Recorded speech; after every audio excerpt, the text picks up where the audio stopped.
От очередного заявления Владимира Путина о ядерном оружии и его применении веет старым добрым душком дедовских понтов. Но тем не менее изменение ядерной доктрины России, которая позволяет применять ядерное оружие против неядерного государства, заставило обеспокоиться Европу и мир. Что это значит для Европы? Возможен ли новый Карибский кризис? Или мы снова на пороге ядерной войны, как в середине 20 века? Или даже ближе? Отсюда, ребятки, наша Родина диктует свою непреклонную волю остальному мировому сообществу. Может, бахнем? Обязательно бахнем. И не раз. Весь мир в труху. Но потом. Вторая мировая война закончилась ядерной бомбардировкой японских городов Хиросима и Нагасаки.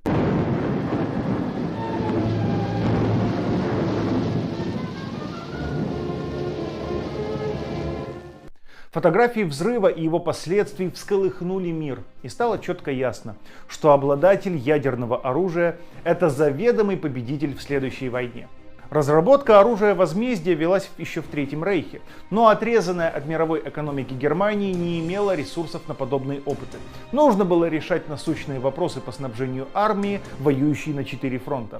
К тому же, работа по созданию бомбы саботировала сама идеология Германии, так как многие ученые, занятые в проекте, оказались расово неполноценными и были отправлены из лаборатории в Дахау.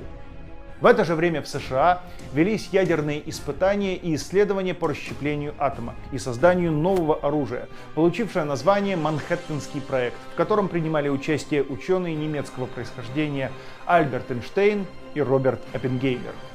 Результаты испытания первых атомных бомб на полигоне в Нью-Мексико превысили все предварительные ожидания. Выделяемое тепло взрыва, обратившее песок в стекло, превосходило тысячи конвенциональных бомб. Секреты разработок были добыты советской разведкой к 1949 году, и в СССР было проведено первое испытание советской атомной бомбы на полигоне под Семипалатинском в Казахстане.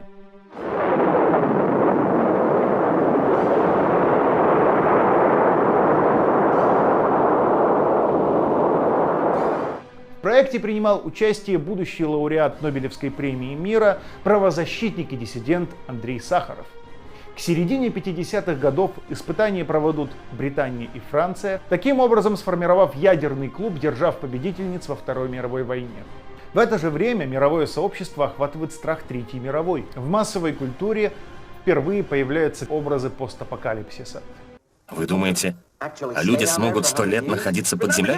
Это было бы нетрудно, мой фюрер. Извините, мистер президент.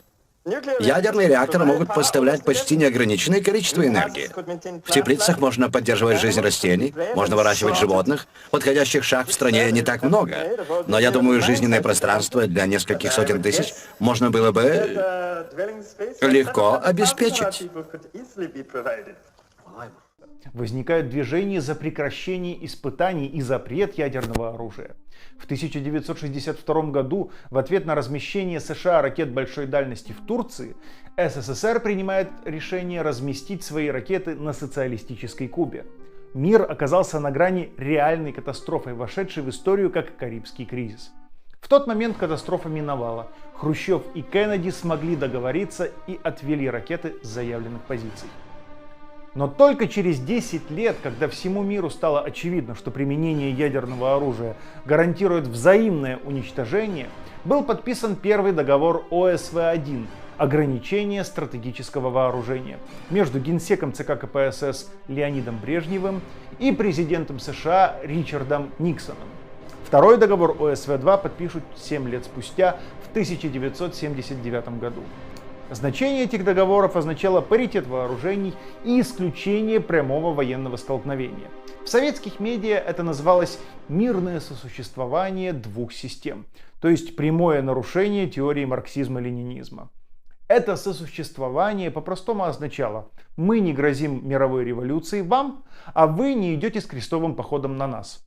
Ну и, разумеется, невозможность применения ядерного оружия. Но именно наличие оного гарантирует баланс сил в мире, а также мирное сосуществование этих противоборствующих систем. Во всех локальных конфликтах, от Корейской войны до Афганистана, ни один из лидеров СССР и США применение ядерного оружия даже не использовал в качестве аргумента. Более того, даже после развала СССР и соцлагеря США выступали против расширения ядерного клуба и уговорили Украину отказаться от ракет в пользу России. Этот акт был закреплен так называемым Будапештским меморандумом, где главы ядерных держав дают гарантии территориальной целостности Украине в обмен на ядерные боеголовки. Условия меморандума будут нарушены одним из гарантов – Россией. Наличие ядерного оружия, у которой делают невозможным прямое столкновение с другими гарантами из ядерного клуба. Постоянным аргументом для оправдания своей агрессивной политики Владимир Путин приводит расширение НАТО на восток. Хотя оно обещало не расширяться, но обещание нарушило. Но тут Путин привычно для себя врет и манипулирует. И тому есть прямое доказательство. Во времена перестройки в 1989 году США сняли с дежурства в Европе дальнобойные ракеты Першинг-1 и Першинг-2. Американского ядерного оружия в Европе нет по сей день. Зато в Калининградской области стоят калибры, яхонты, бастионы и сармат. Так кто к кому приближается своей военной инфраструктурой? Кто показывает по телевидению карты с планами захвата балтийских государств? НАТО свое обещание выполнило и по сей день выполняет. После снятия дальнобойных ракет с европейского дежурства ядерная инфраструктура НАТО ни на дюйм не приблизилась к границам России. И этот договор нарушила именно Россия, разместив ядерные ракеты в Республике Беларусь. И вот, в разгар полномасштабной экспансии России в Украину, президент России Владимир Путин приостанавливает участие в договоре об ограничении наступательного ядерного оружия и заявляет миру, что, дескать, ему отступать некуда, у меня нет выбора. Такого себе Кремль не позволял даже на пике холодной войны. Но мир за последний год уяснил, что удовлетворять требования шантажиста – это самому вооружать его, и потому поддержка Украины не остановится. Номенклатура вооружений, поставляемых Украине, расширяется и увеличивается. Украина успешно разработала собственные дальнобойные дроны, которые заменили ей гиперзвуковые и баллистические ракеты. Атаки на крупные склады боеприпасов уже стали привычным фоном новостей. Так же, как и оккупация украинскими вооруженными силами части российской территории в Курской области. Так очень приятно, да. С Америки, да? Не, не з Америки. А с какой? З Житомира. Боже, с Житомира! Точно! Российская власть стыдливо отмалчивалась, вуалировала провал разведки привычным новостным новоязом. И только в конце сентября миру и стране была вывалена новая доктрина ядерного сдерживания. Редакции документа агрессию против России со стороны любого неядерного государства, но с участием или при поддержке ядерного государства предлагается рассматривать как их совместное нападение на Российскую Федерацию. Также четко фиксируются условия перехода России к применению ядерного оружия. Будем рассматривать такую возможность уже при получении достоверной информации о массированном старте средств воздушно-космического нападения и пересечении ими нашей государственной границы. Имея в виду самолеты стратегической или тактической авиации, крылатые ракеты, беспилотники, гиперзвуковые и другие летательные аппараты. Что это меняет? Ничего. Российская власть почему-то ведет себя так, будто сейчас 1946 год, а они Америка. То есть у них есть некое эксклюзивное супероружие, которое способно со всем остальным миром говорить в стиле Клинта Иствуда. Понимаешь, на свете есть два типа людей, мой друг. Те, кто копают, и те, у кого заряжен пистолет. Ты будешь копать. Но сегодня реалии иные. Ядерное оружие есть не только у США, но и у Великобритании и Франции. Так что эта игра даже не для двоих, а вполне себе командная. И как человек, патологически трясущийся за свою жизнь, Путин это хорошо понимает.